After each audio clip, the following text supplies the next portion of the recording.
কুমিল্লার দাউদকান্দি উপজেলার একটি বাড়িতে এলপিজি গ্যাস সিলিন্ডার বিস্ফোরণ হয়। এতে নারী ও শিশু। আজকেও ভূমিকম্প হলো, চারিদিকে আগুন, সিলিন্ডার বিস্ফোরণ, এগুলো বেড়ে যাচ্ছে। এগুলো কিসের লক্ষণ? আপনারা সবাই সাবধানে থাকবেন, গ্যাস সিলিন্ডার সাবধানে রাখবেন। ঘরে ঘরে গ্যাস সিলিন্ডার রাখবেন না।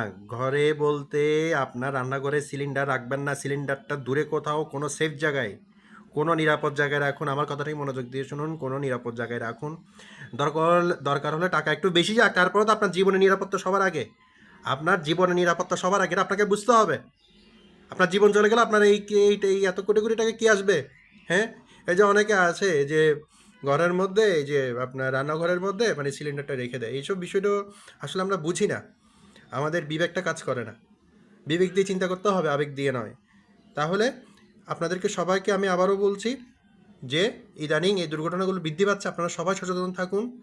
চট্টগ্রামেও এমন একটি ঘটনা করেছে, হালি শহরে দেখতেই পাচ্ছেন।